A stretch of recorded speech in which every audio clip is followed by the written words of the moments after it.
Basic rights जो है, हमारे बेसिक अधिकार क्या है? Basic rights guaranteed by constitution to protect individual liberty, हमारी खुद की लिबर्टी, लिबर्टी मतलब आजादी, इक्वालिटी समानता, and dignity against arbitrary state action. Dignity against arbitrary, arbitrary मतलब जहां पर किसी भी व्यक्ति के पास डिसाइड करने का अधिकार होता है अपनी इच्छा से या किसी क्लासिफिकेशन के आधार पे जो कि अलाउड ना हो कॉन्स्टिट्यूशन के अंदर, है ना, जहां पर उसकी मर्जी होती है, जहां पर कोई नियम तय नहीं है कि कैसे आपको डिसीजन लेना है, आर्बिटरी छोड़ दिया कि वो व्यक्ति, जिस व्यक्ति पे भी अधिकार है, वो व्यक्ति उसका डिसीजन ले सकता है। ठीक है। और आर्टिकल 32, ये स्टेटमेंट कई बार एग्जाम में पूछा जाता है कि heart and the soul of the constitution किसने बोला आर्टिकल 32 को? तो याद रखेंगे, डॉक्टर B.R. अम्बेडकर ने ये बात बोली थी कि आर्टिकल 32 जो है वो heart and soul of constitution. क्यों है heart and soul of constitution? क्योंकि अगर हमारे फंडामेंटल राइट्स का, मेरे बेसिक अधिकारों का कहीं पर भी उल्लंघन होगा तो मुझे बचाएगा कौन? तो मुझे बचाएगा आर्टिकल 32। आर्टिकल 32 कैसे कैसे बचाएगा? तो उसके अंदर 5 तरह की रिट दे रखी है। रिट क्या होता है, पब्लिक इंटरेस्ट लिटिगेशन क्या होता है, ये सब हम लोग आगे डिस्कस करेंगे। ठीक है। लेकिन अभी के लिए ये समझो कि इसको, यानी कि part third of the constitution को, जहां पे हमारे फंडामेंटल राइट्स दिए हैं, इसको मैग्ना कार्टा भी बोला जाता है। एग्जाम में कई बार क्वेश्चन आता है, which part of the constitution is known as the Magna Carta of India? Magna Carta क्यों बोलते हैं?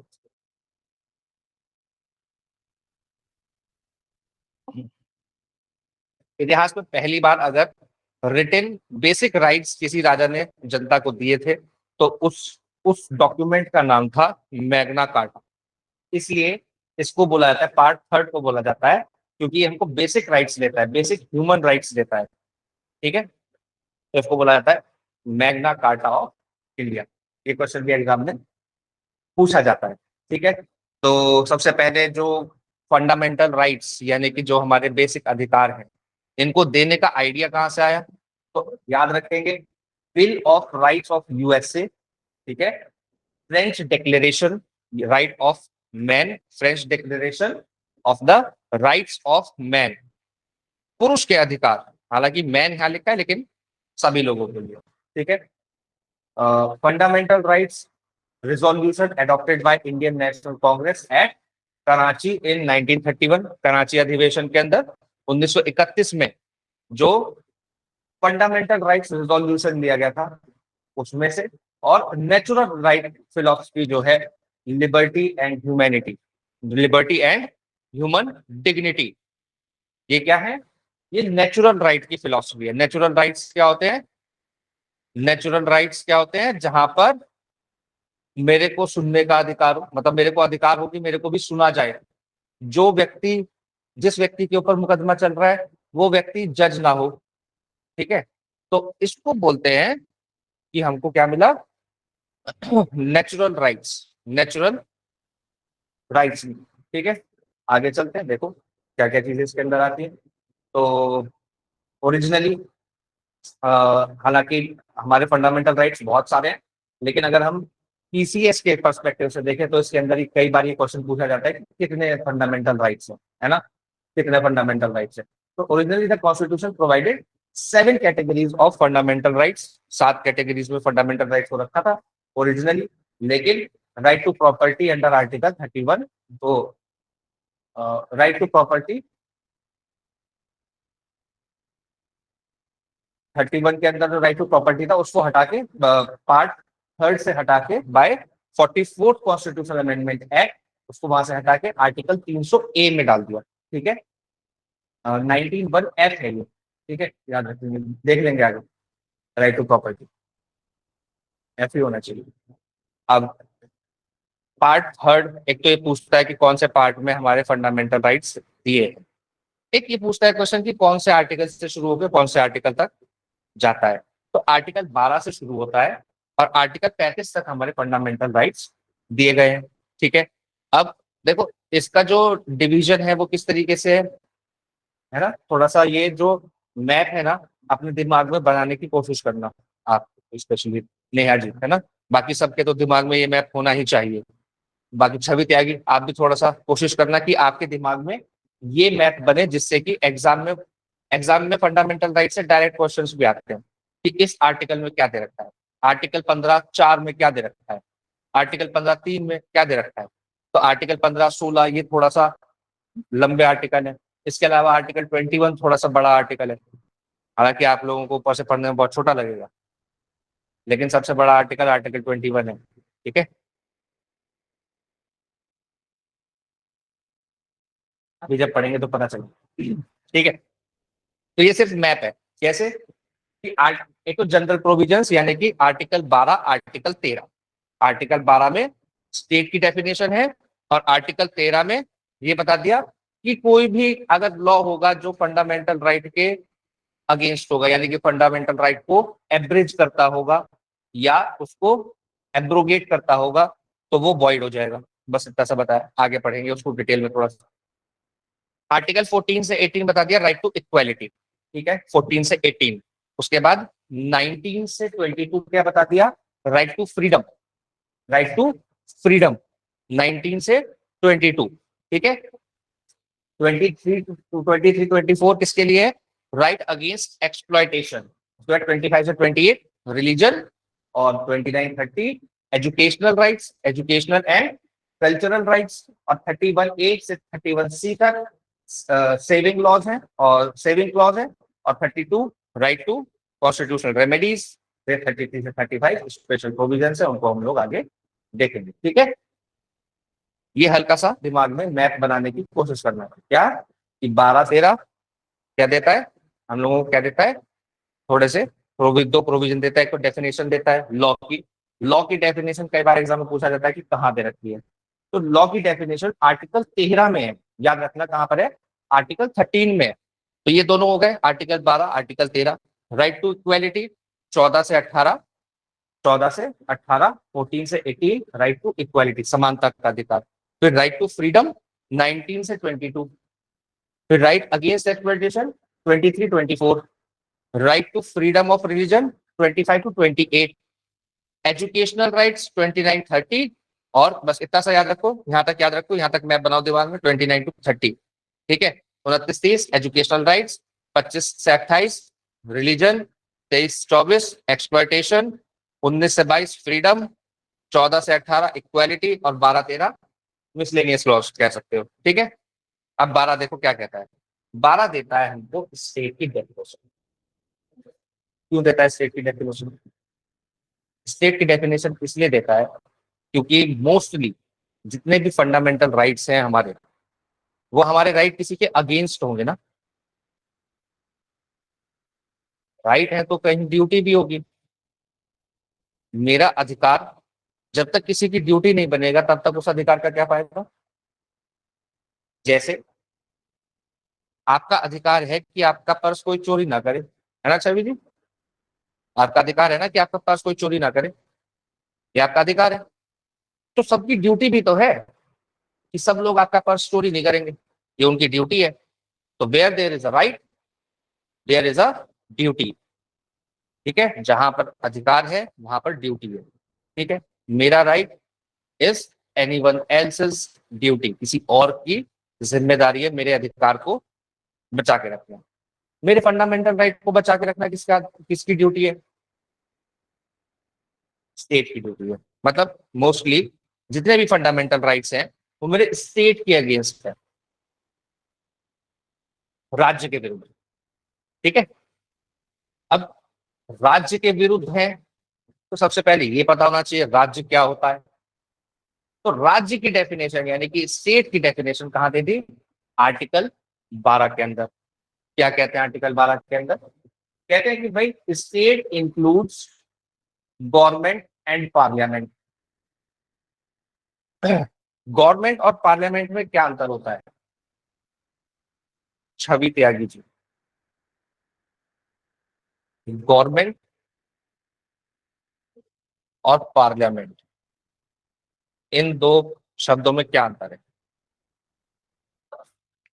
जी छवि जी। नेहा जी।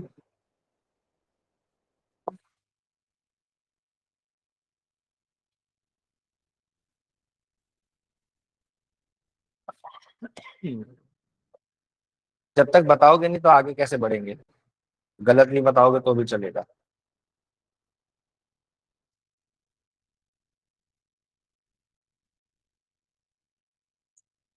गवर्नमेंट का मीन्स सरकार होता है, गवर्नमेंट का मतलब सरकार होता है, सही बात है। और पार्लियामेंट का मतलब संसद होता है। ये मतलब नहीं होता है, ये ट्रांसलेशन होता है, बाय द वे। हाँ प्रसून जी, मुझे पता है, आपको बता ही दोगे, अभी आपके पास भी आऊंगा। ये तो आपने मुझे ट्रांसलेशन बताया छवि जी। पार्लियामेंट में लोकसभा और राज्यसभा होती है। हाँ, और गवर्नमेंट में? तो गवर्नमेंट को नहीं पता। चलिए कोई नहीं। जी प्रसून जी। गवर्नमेंट में भी तो पार्लियामेंट आएगा। जी प्रसून जी, आप बताइए।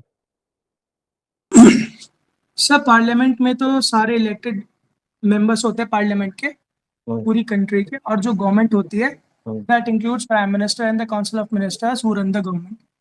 हम्म। अब पार्लियामेंट में सिर्फ इलेक्टेड मेंबर्स ही नहीं होते, नॉमिनेटेड मेंबर्स भी होते हैं, हाँ नॉमिनेटेड भी, प्लस सॉरी, राज्यसभा के नॉमिनेटेड प्रेसिडेंट भी मेंबर्स, होता है। प्रेसिडेंट। हाँ हाँ, ठीक है। तो पार्लियामेंट के तीन घटक हैं, याद रखेंगे। पार्लियामेंट के तीन घटक हैं। लोकसभा, लोकसभा यानी कि लोक, उसको बोलते हैं हाउस ऑफ पीपल।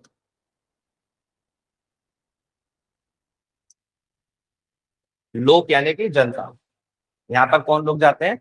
जिन्हें हम चुन के भेजते हैं डायरेक्टली, मेंबर ऑफ पार्लियामेंट, जहां से इसी लोकसभा से गवर्नमेंट बनती है।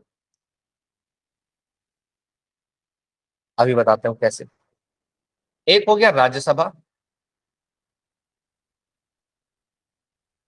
और एक हो गया प्रेसिडेंट। ठीक है, ये तीन लोग मिलकर बनाते हैं पार्लियामेंट को। ठीक है, तो पार्लियामेंट स्टेट के अंदर आ गया, गवर्नमेंट भी स्टेट के अंदर आ गई। गवर्नमेंट यानी कि, जैसा अभी प्रसून जी ने बताया, prime minister and his council of ministers. जितने भी मंत्री हैं वो सब किस में आ गए? गवर्नमेंट में आ गए, और उनके प्रधानमंत्री भी। ठीक है, ठीक है। लोकसभा प्रधानमंत्री को चुनती है, और प्रधानमंत्री फिर अपनी कैबिनेट चुनता है, मंत्रालय चुनता है। ठीक है, ये सारा, ये दोनों के बीच में अंतर है। इसके बाद क्या कह रहे हैं? Government and legislature of every state. Government हर एक स्टेट की, और लेजिस्लेचर हर एक स्टेट की। ठीक है, कहीं कहीं बाई कैमरल लेजिस्लेचर है, और कहीं कहीं यूनिकैमरल लेजिस्लेचर है। ठीक है। लोकल अथॉरिटीज, लोकल अथॉरिटीज में कौन कौन सी चीजें आ गई? म्यूनसिपैलिटी आ गई, पंचायत आ गई, नगर पंचायत आ गई, ग्राम पंचायत आ गई। तो लोकल अथॉरिटीज जितनी भी है वो भी क्या हो जाएंगी? वो भी स्टेट की डेफिनेशन के अंदर आ जाएंगी। यहां तक तो बात समझ में आई।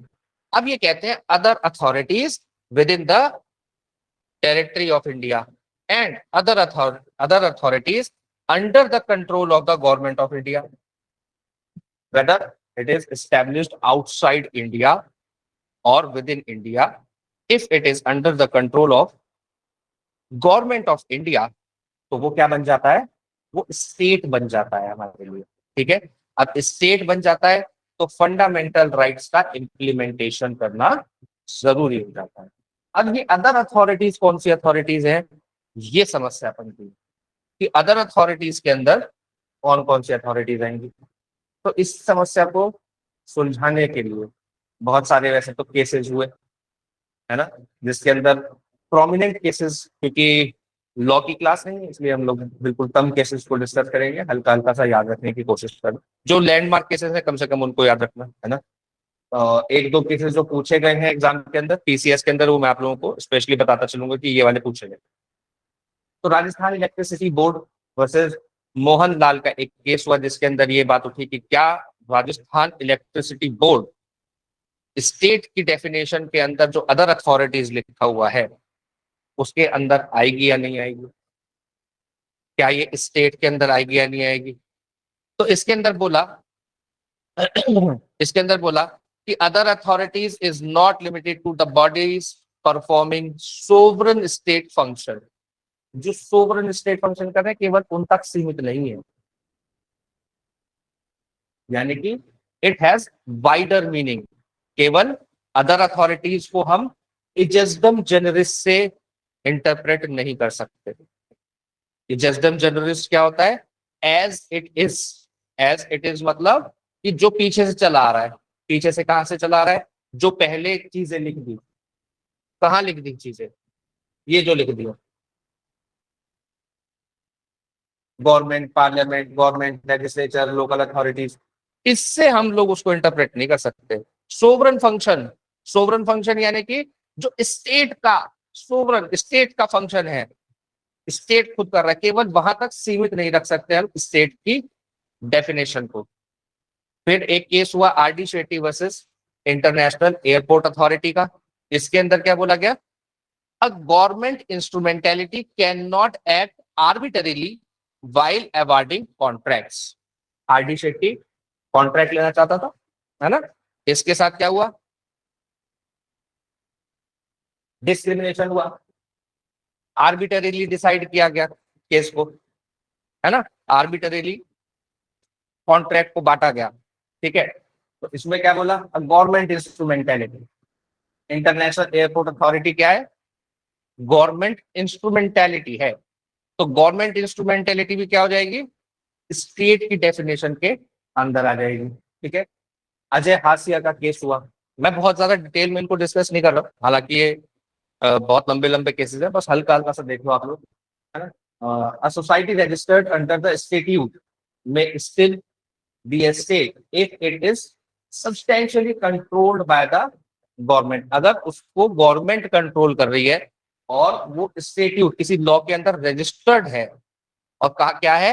गवर्नमेंटल कंट्रोल है, तो क्या हो जाएगा? वो स्टेट की डेफिनेशन के अंदर आ जाएगा, ठीक है।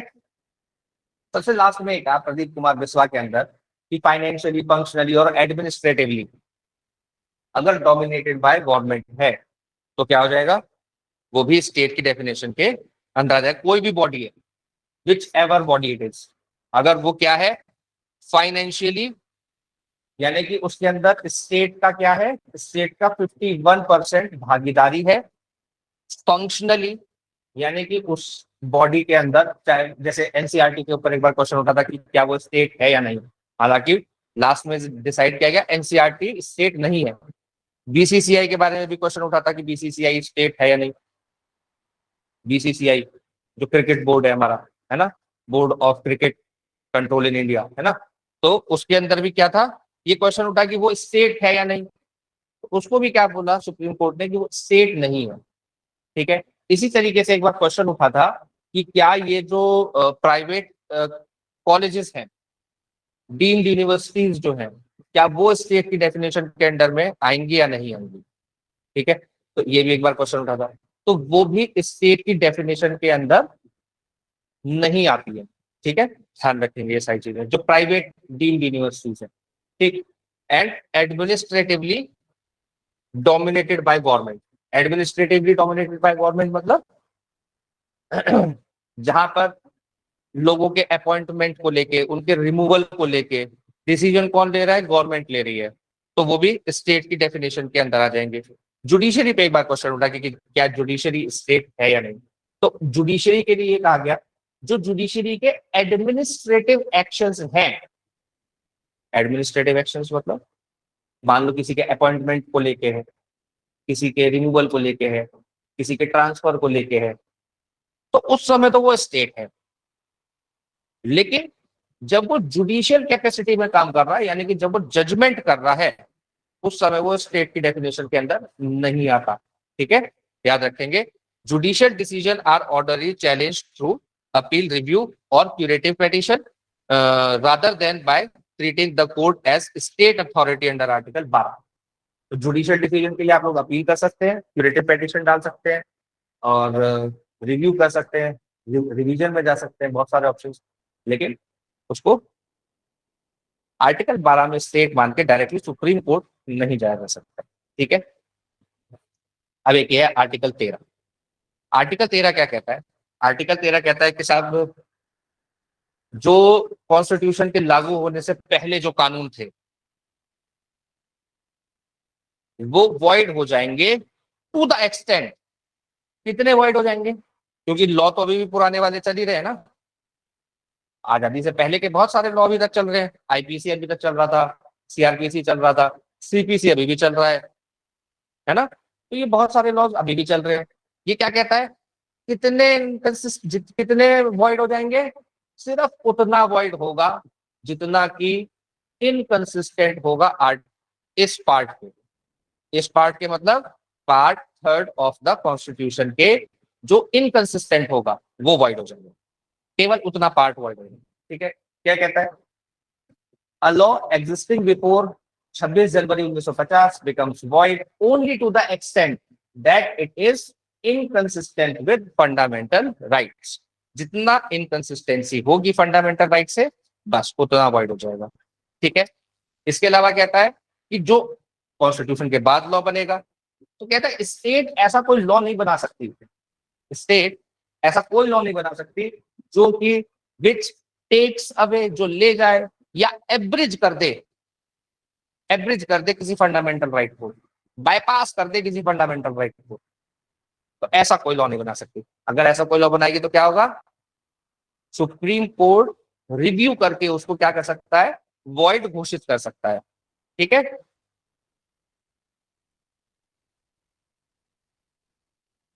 किसको वॉइड घोषित करेगा?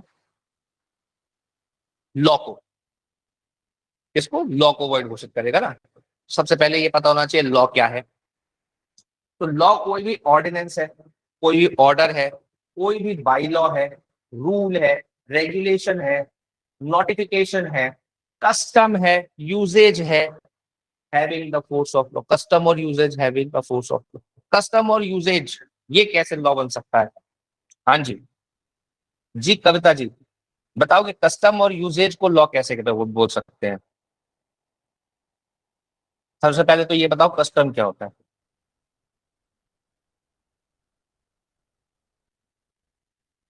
सोशियोलॉजी कौन पढ़ रहा था? नेहा जी? नहीं, नेहा जी तो बीएससी करेगा।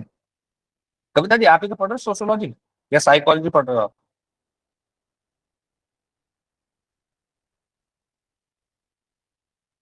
माइक खोल लो, कोई बात नहीं, कुछ नहीं होगा।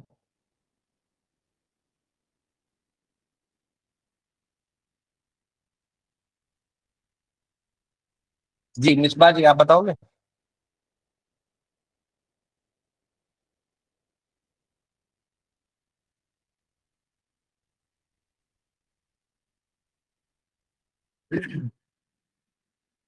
जी मिसबा जी आवाज आ रही है आप लोगों को मेरी? माइक क्यों नहीं खोल रहे हो आप लोग अपने? छवि त्यागी, सर प्रसून वशिष्ठ जी आप ही बता दो, और तो कोई माइक नहीं खोलता है।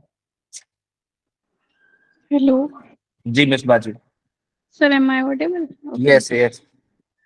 सर, जब कोई कस्टम कंटिन्यू हो रहा है और काफी लंबे समय से चल रहा है, सॉरी यूसेज, तब उसको हम कस्टम बोलते हैं, वो कस्टम बन जाता है। काफी लंबे समय से मतलब? सर, कोई भी चीज कंटिन्यू है, एक तो ये होना जरूरी है, और एक इसमें लंबा समय होना जरूरी है, कितना लंबा? और यूसेज होना जरूरी है, कोई भी तब वो रिचुअल है, कस्टम बनता है। कोई भी जी जी, रिचुअल रिचुअल। है ना, जिसको हम क्या कर जी रहे हैं, जिसको हम from time in memorial continuously करते आ रहे हैं। फ्रॉम टाइम इन मेमोरियल, याद ही नहीं है कब से चला रहा है, पता नहीं कब से फेरे हो रहे हैं, पता नहीं कब से निकाह पढ़ा जा रहा है। antiquity, continuity, having the force of law, antiquity and continuity having when the the force of law, custom becomes the force of law। और यानी And कि the जब society has not stopped observing it. हाँ वही continuity हो गया ना, हाँ जी। कंटिन्यूटी, बिल्कुल सही कह सर रहे कोई ब्रेक ना हो इसमें हो। हाँ बीच में राइट, किसी भी समय। बिल्कुल वही वही बात है, वही बात है। कोई ब्रेक नहीं होना चाहिए, कंटिन्यूअसली होना चाहिए, है ना। कैसा हो, फ्रॉम टाइम इमेमोरियल चला आ रहा हो, तो उसको हम बोलेंगे custom having force of law. ठीक है, तो ऐसी इन सबको क्या है, इन सब के लिए क्या है, आर्टिकल 13 का क्लॉज 1 क्लॉज 2 है, जो क्या कहता है, क्लॉज 2 है बेसिकली, क्योंकि अब जो लॉ बनेंगे, अब जो ऑर्डिनेंस पास होंगे, अब जो ऑर्डर पास होंगे, अब जो लॉ बना है उसके जो बाय लॉज बनेंगे स्टेट के, अब जो रेगुलेशंस बनेंगे या जो नोटिफिकेशंस जारी किए जाएंगे, वो सब क्या होंगे, वो सब क्या होंगे, वो सब लॉ होंगे। लॉ होंगे तो क्या होंगे, आर्टिकल 13 क्लॉज 2 के अंदर आ जाएंगे। यानी कि अगर वो फंडामेंटल राइट को एब्रिज करते होंगे या उसको टेक अवे करते होंगे, उसको ले जाते होंगे, उसको खत्म करते होंगे फंडामेंटल राइट को, तो ऐसे लॉज को क्या कर देंगे, वॉइड घोषित कर देंगे। ठीक है,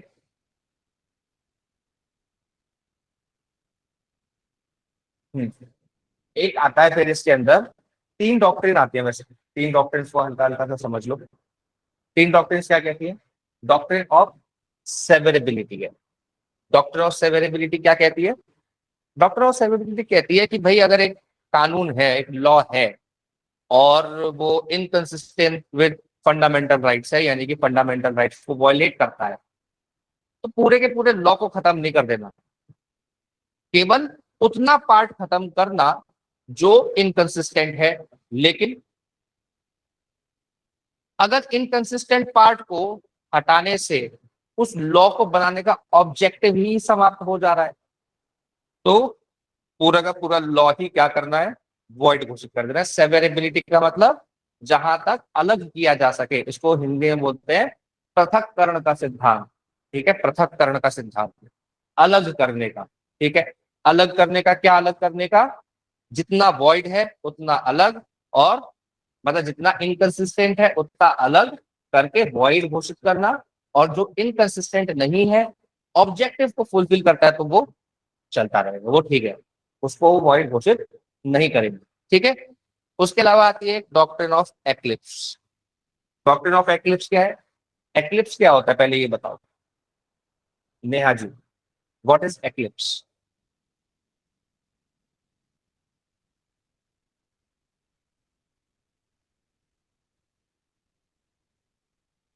नेहा, छवि, सविता जी, आप तीनों में से कोई बताओ व्हाट इज एक्लिप्स।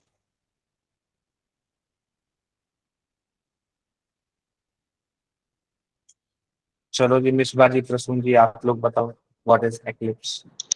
सर ग्रहण। ग्रहण, यानी कि किसी चीज का छुप जाना, ढक जाना। ये सन है, और अगर हमारे सन और अर्थ के बीच में मून आ जाए तो क्या होता है, सोलर एक्लिप्स हो जाता है, क्योंकि सन छुप जाता है मून से, है ना। और अगर अर्थ जो है सन और मून के बीच में आ जाए तो ल्यूनर एक्लिप्स हो जाता है, यानी कि चांद छुप जाता है हमसे, है ना। तो ये ल्यूनर एक्लिप्स और सोलर एक्लिप्स है। ये क्या बता रहा है हमको, ये क्या बता रहा है कि जो जो चीज बीच में आई है, मान लो हम ल्यूनर एक्लिप्स का एग्जांपल लेते हैं, ये सन है, ये अर्थ है, और ये मून है, जिसकी वजह से हम लोगों को मून नहीं दिख रहा है, मून यानी कि ल्यूनर एक्लिप्स लग चुका है। ठीक है, ठीक है। अर्थ क्या है, अर्थ है हमारा फंडामेंटल राइट, अर्थ हमारा फंडामेंटल राइट है। मून क्या है, मून है law which is inconsistent with fundamental rights.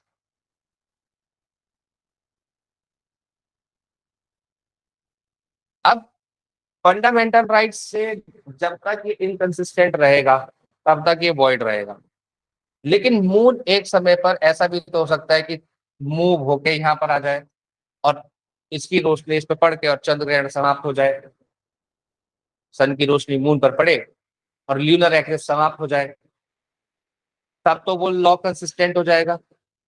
अब इसको बताने का क्या मतलब है, ध्यान से समझिए, जो नॉन लीगल वाले हैं स्पेशली। ये फंडामेंटल राइट्स है जो क्या कर रहा है, इस लॉ को सूरज की रोशनी में आने से बचा रहा है। यानी कि सूरज की रोशनी क्या है, सूरज की रोशनी है इफेक्टिवनेस, यानी कि इफेक्ट होने से, उसको लागू होने से रोक रहा है। अगर सूरज की रोशनी पड़ी तो लागू हो जाएगा, और जब तक सूरज की रोशनी नहीं पड़ेगी लागू नहीं होगा। समझे, फंडामेंटल राइट्स रोक रहे हैं। लेकिन अगर सरकार क्या करे, फंडामेंटल राइट्स को ही अमेंड कर दे, फंडामेंटल राइट्स को ही अमेंड कर दे, यानी क्या करे, मिटा दे फंडामेंटल राइट्स को, तब तो सूरज की रोशनी डायरेक्ट पड़ेगी ना चांद पे, पड़ेगी ना चांद पे।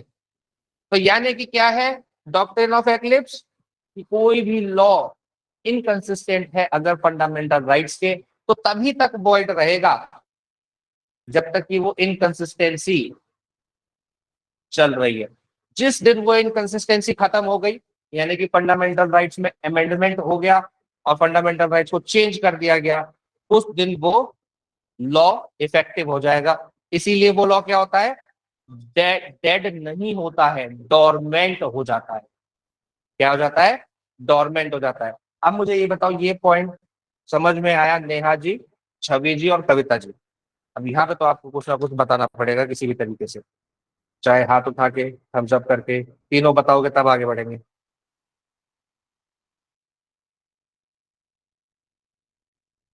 जी छवि त्यागी।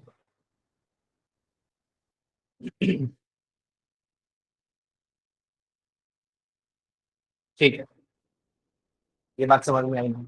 फिर एक है डॉक्ट्रिन ऑफ वेबर। अच्छा, इसके केसेस भी हैं, जैसे डॉक्ट्रिन ऑफ सेवरेबिलिटी का है केस R&D चमर बॉग वाला versus union of India. Severability क्या कर रहा है, काट रहा है, ठीक है। चमर बॉग वाला, चमर बॉग वाला ऐसे लग रहा, वायर वाला, तार वाला, तो तार से भी कई बार काट सकते हैं। तो याद रखो, चमर बॉग वाला क्या करेगा, काटेगा। सेवरेबिलिटी का सिद्धांत, पृथक्करण का सिद्धांत, ठीक है। डॉक्ट्रिन ऑफ एक्लिप्स के लिए क्या है, Bhikaji Narayan Dhakras versus state of Madhya Pradesh, ठीक है। डॉक्ट्रिन ऑफ एक्लिप्स यानी कि ग्रहण लग जाता है, ठीक है। तो ग्रहण में आप लोग देखते हैं कि लोग क्या करते हैं, दान करते हैं। किसको दान करते हैं, भिखारी को दान करते हैं। तो भीका जी डॉक्ट्रिन ऑफ एक्लिप्स से, जब ग्रहण लगता है तो लोग दान करते हैं ना, है ना, आपके घर वाले भी करते होंगे। और एक है डॉक्ट्रिन ऑफ वेबर। वेबर मतलब वेव करना, बाय बाय। तो इसका केस कौन सा है, बशीर नाथ, बाय बाय नाथ, बशीर से याद रखो bye bye, Basheer Nath versus commissioner of income tax. Doctrine of waiver क्या कहती है, डॉक्ट्रिन ऑफ वेबर कहती है कि आप अपने फंडामेंटल राइट्स को बाय बाय नहीं कर सकते। आप अपने फंडामेंटल राइट्स को ये नहीं कह सकते कि मुझे नहीं चाहिए, मना नहीं कर सकते फंडामेंटल राइट्स को।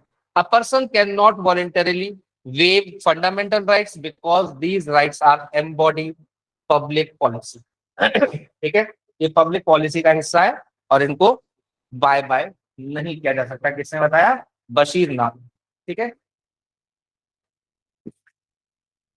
हम्म, हम्म। एक बार क्या, इसने गवर्नमेंट ने कॉन्स्टिट्यूशनल अमेंडमेंट एक्ट लाया, 24 कॉन्स्टिट्यूशनल अमेंडमेंट एक्ट लाके क्या किया, आर्टिकल 13 क्लॉज 4 जोड़ दिया। आर्टिकल 13 क्लॉज 4 जोड़ा क्यों, गोलकनाथ के केस को नलीफाई करने के लिए कॉन्स्टिट्यूशनल अमेंडमेंट किया, 24 कॉन्स्टिट्यूशनल अमेंडमेंट है। और ये कहा कि आर्टिकल 368 जो कि कॉन्स्टिट्यूशनल अमेंडमेंट का प्रोसीजर बताता है, आर्टिकल 368 के अंदर किए गए बदलाव लॉ की डेफिनेशन के अंदर नहीं आएंगे, जो कि यहाँ पे दे रखी है। यहाँ पे कहीं भी आपको अमेंडमेंट नहीं दिखेगा, है ना। लेकिन गोलकनाथ के अंदर का कि अमेंडमेंट क्या होगा, अमेंडमेंट भी लॉ के अंदर आएगा। फिर याद रखना, केस हुआ Kesavananda Bharati versus state of Kerala. उसके अंदर क्या बोला गया, उसके अंदर बोला गया कि ठीक है अमेंडमेंट कर सकते हैं, लेकिन अमेंडमेंट क्या होगा, amendment basic structure of the constitution का नहीं हो सकता है। अगर बेसिक स्ट्रक्चर को यानी कि फंडामेंटल राइट्स को तो अमेंड किया जा सकता है, लेकिन किसको नहीं किया जा सकता, basic structure of the constitution को अमेंड नहीं किया जा सकता। ठीक है, ये किसके अंदर बोला, Kesavananda Bharati versus state of Kerala. ये वाला केस कई बार पूछा गया एग्जाम के अंदर, पीसीएस के अंदर 2016 में पूछा गया और उससे पहले 2015 में पूछा गया था, केशवानंदा भारती। ठीक है, यूपीएससी के अंदर भी बहुत बार पूछा जा चुका है, कई एग्जाम से पूछा जाता है। ठीक,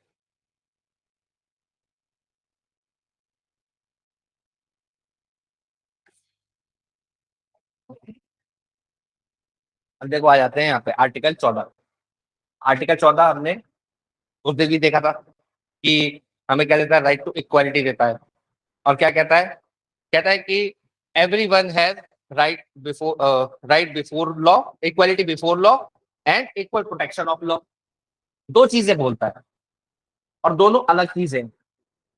जो इक्वालिटी बिफोर लॉ है, याद रखना एग्जाम में कई बार पूछा गया है कि हमने कहां से लिया, वो हमने ब्रिटिश से लिया, ब्रिटिश कॉन्स्टिट्यूशन, ब्रिटिश का कॉन्स्टिट्यूशन हमने ब्रिटेन से लिया है। ठीक है, और नेगेटिव कंसेप्ट है। क्यों है नेगेटिव कंसेप्ट, मैंने उस दिन भी समझाया था। क्या कहता है ये, इक्वालिटी बिफोर लॉ, लॉ यानी कि कानून के सामने सब समान होंगे। सरकार को कुछ करने से रोक रहा है, कह रहा है कि मत करो, क्या मत करो, डिस्क्रिमिनेशन मत करो, भेदभाव मत करो। कुछ करने से रोक रहा है, क्या करने से रोक रहा है, क्लासिफिकेशन करने से रोक रहा है, लोगों को अलग अलग नजरिए से देखने से रोक रहा है। नेगेटिव कंसेप्ट है। No special privilege in favour of any person, कह रहा है कि कोई स्पेशल प्रिविलेज दिलाने की जरूरत नहीं है। Equal subjection of everyone to ordinary law, सब इक्वल, सबके लिए लॉ क्या होगा, बराबर होगा। लेकिन अमेरिकन कॉन्स्टिट्यूशन से हमने क्या दिया, इक्वल प्रोटेक्शन ऑफ लॉ। यहां कुछ सरकार को करने के लिए कहा जा रहा है, क्या करने के लिए कहा जा रहा है, भाई इक्वल प्रोटेक्शन दो, सबको समान संरक्षण दो। और समान संरक्षण का मतलब ये नहीं होता कि सबके लिए समान कानून बना दो। समान संरक्षण का क्या मतलब होता है कि इस तरीके से प्रोटेक्शन दो कि सब लोग समान हो जाएं, सब लोग इक्वल हो जाएं, है ना, ताकि जो अपॉर्चुनिटी की बात लिखी है कि equal opportunities of in public employment, वो बात साकार कैसे होगी, जब तक हम ये नहीं देखेंगे कि कौन एजुकेशनली, सोशली, इकोनॉमिकली बैकवर्ड है, उसको आगे लाने की जरूरत है और उसके लिए कुछ स्पेशल प्रोविजन नहीं बनाएंगे, तब तक ये बात साकार नहीं हो सकती इक्वल प्रोटेक्शन ऑफ लॉ वाली। जब तक हम ये नहीं देखेंगे कि ये 18 साल से कम का बच्चा है, ये 12 साल से कम का बच्चा है, ये 7 साल से कम का बच्चा है, जब तक हम वो सेग्रीगेशन नहीं करेंगे, तब तक हम जस्टिस डिलीवर नहीं कर सकते। तब तक हम ये नहीं कह सकते, तब ये नहीं कह सकते कि एक 7 साल के बच्चे की समझ और एक 25 साल के लड़के की समझ बराबर है क्राइम के सीन में, बराबर नहीं है। एक महिला और पुरुष वैसे तो बराबर है ना, नो ऑफेंस, है ना, लेकिन सामाजिक तौर पर महिलाओं को हमेशा से ऐतिहासिक तौर पे दबाया गया, जिसकी वजह से, अच्छा एक हमारे देश के अंदर आज भी दबाया जाता है, आज भी दबाया जाता है। हमारे देश के अंदर एक ये धारणा बहुत ज्यादा है कि घर का काम तो महिला ही करेगी, भले ही वो जॉब भी कर रही है, वो जॉब भी कर रही है, लेकिन जॉब के बाद घर पे आके घर का काम भी वही महिला करेगी। ठीक है, और इस प्रेशर की वजह से, अच्छा चाइल्ड केयर के अंदर अगर हम सोशली देखें तो चाइल्ड केयर के अंदर, एल्डरली केयर के अंदर महिलाएं बहुत ज्यादा अपना योगदान देती है। और लॉ वालों के लिए एक बहुत इंपॉर्टेंट केस बता रहा हूं, सर्च कीजिएगा, उसका नाम नोट करके रखिएगा। अभी सुप्रीम कोर्ट ने एक जजमेंट दिया एमएसीटी के केस के अंदर, जिसमें ये कहा कि जो अनपेड हाउस होल्ड वर्कर्स हैं, हाउस, सबसे पहले तो ये ध्यान दो कि क्या बोला गया, हाउस वाइफ बोलने से मना किया गया कि किसी भी जजमेंट के अंदर कोर्ट्स हाउस वाइफ नहीं बोलेंगी, हाउस मेकर बोलेंगी, होम मेकर बोलेंगी उनको, होम मेकर। क्योंकि जब महिला घर पे रहती है तभी एक पुरुष या कोई भी व्यक्ति, मतलब होम मेकर बोलने का पर्पज ही ये है कि महिला मत बोलो। अगर कोई व्यक्ति चाहे पुरुष हो चाहे महिला हो, जब वो घर पे घर को संभाल रही है, अपने बुजुर्गों का अपने बच्चों का ध्यान रख रहे हैं, तो क्या होगा, तभी कोई व्यक्ति घर से बाहर जाके पैसे कमा पाएगा। तो मॉनेटरी वैल्यू उसकी एमएससीटी के अंदर 30,000 रुपए महीना कैलकुलेट करने के लिए बोला गया। अब देखो, आप लोग घर जाके ये मत लड़ना कि मुझे 30,000 रुपए दो, मैं घर का काम करूं, आपको नहीं मिलेंगे। एमएससीटी यानी कि मोटर एक्सीडेंट क्लेम ट्रिब्यूनल, अगर किसी महिला का या पुरुष का जो होम मेकर है, घर पे काम करता है, अनपेड है, उसका एक्सीडेंट हो जाता है, तो ऐसी परिस्थिति में जब कंपनसेशन को कैलकुलेट किया जाएगा, तब वो 30,000 रुपए पर मंथ के हिसाब से कैलकुलेट किया जाएगा। ठीक है, और आप दोनों तो बिल्कुल इस केस को नोट करके रखना, लेटेस्ट जजमेंट है सुप्रीम कोर्ट का। ठीक है, 2026 का ये। अच्छा, अब भाई अलग अलग देखेंगे, हमें ये तो समझ में आ गया कि दो लोगों को हम लोग अलग अलग तौर पे देख सकते हैं, महिला को महिला के तौर पे, पुरुष को पुरुष के तौर पे देख सकते हैं, तभी हम महिला का उत्थान कर पाएंगे, है ना।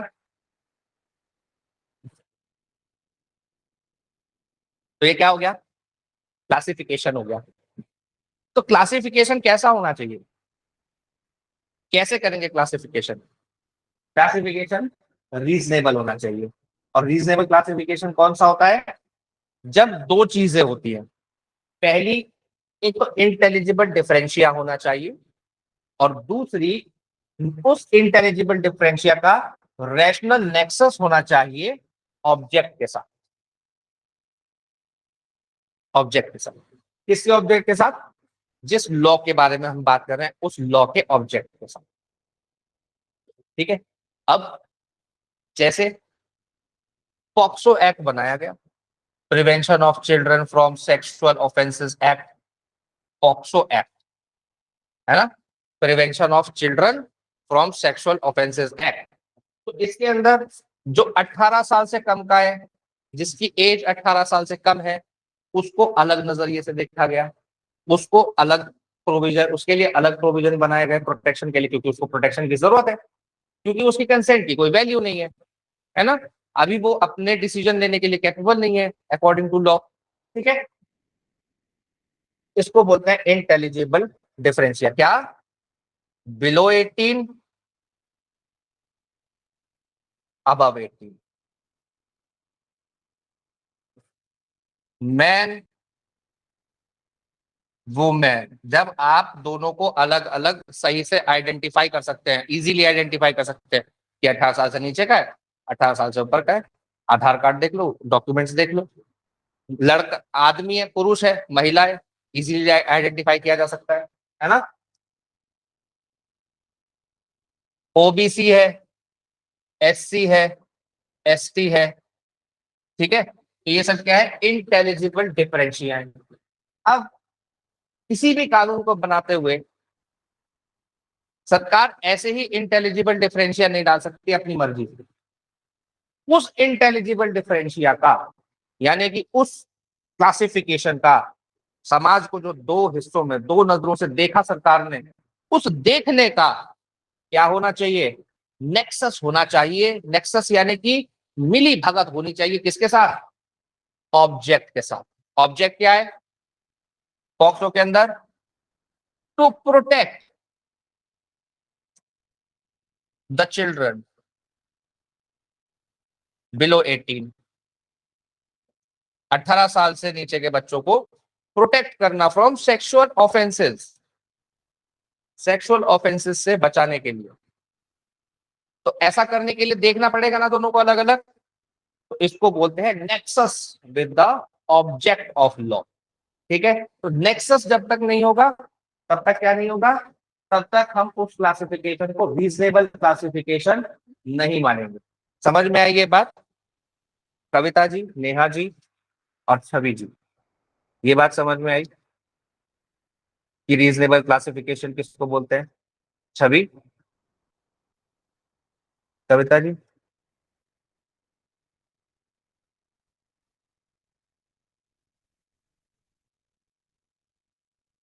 कविता जी, आप शायद माइक खोल के कुछ बोलने की कोशिश कर रहे हैं, लेकिन आवाज नहीं आ रही।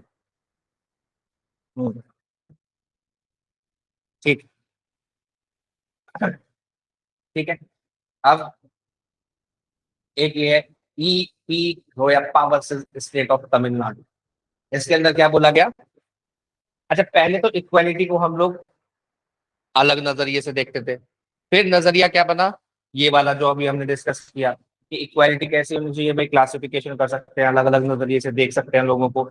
सबके लिए समान कानून बना देना ही समानता नहीं है, सबके लिए अलग अलग कानून बनाना पड़ेगा, तब समानता आएगी, है ना। तो ई पी रोयप्पा के अंदर एक और पर्सपेक्टिव दिया गया, किसको? इक्वालिटी को। कहा गया कि आर्बिटरीनेस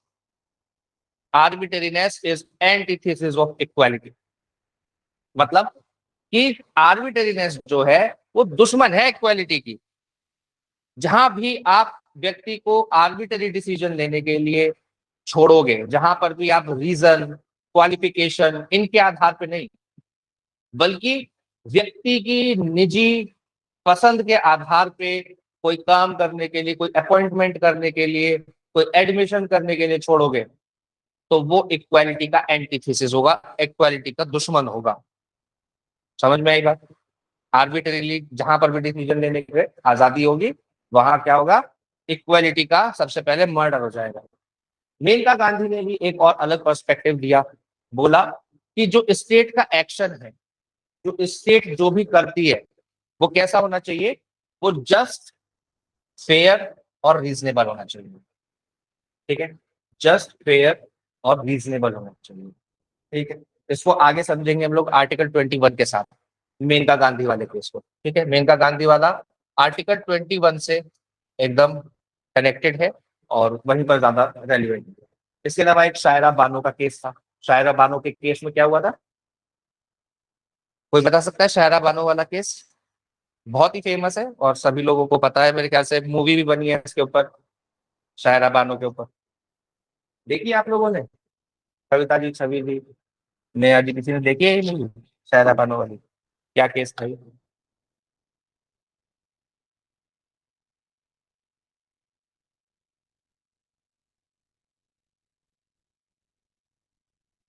ये वाली मूवी देखिएगा आज आप लोग।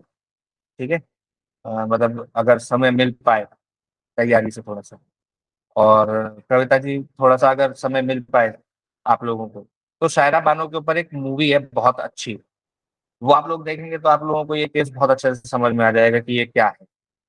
ये केस है ट्रिपल तलाक वाला केस। आप लोगों ने बहुत ही फेमस नाम से सुना होगा, ट्रिपल तलाक। तो लॉ में उसको बोलते हैं तलाकुल बिद्दत। हालांकि हम लोग उतना ज्यादा लॉ में नहीं जाएंगे, लेकिन मुस्लिम लॉ के अंदर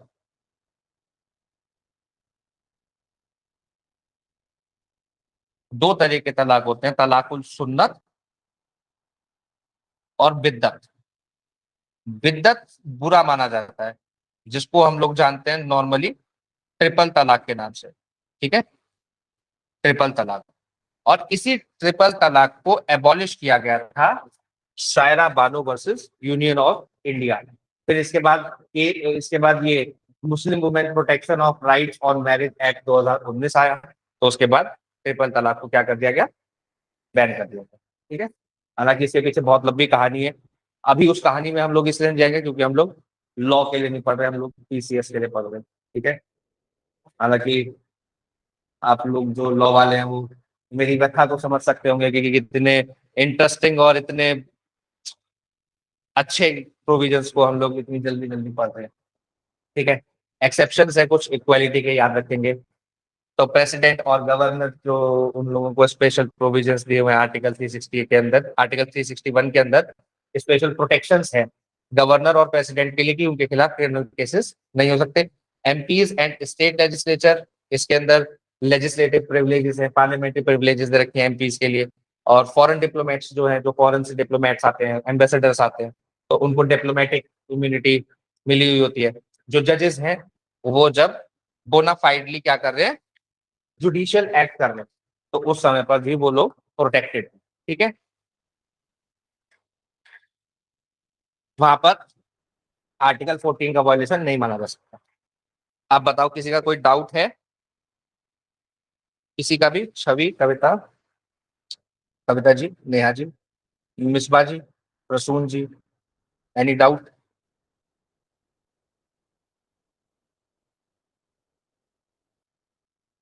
प्रसून जी और इस बार ये समझ रहे होंगे कि मैं मतलब डिस्कस तो करना चाहता हूँ बहुत सारी चीजें यहाँ पर, लेकिन ऑब्वियसली मैं नहीं कर सकता क्योंकि हमें यहाँ पे कोर्स भी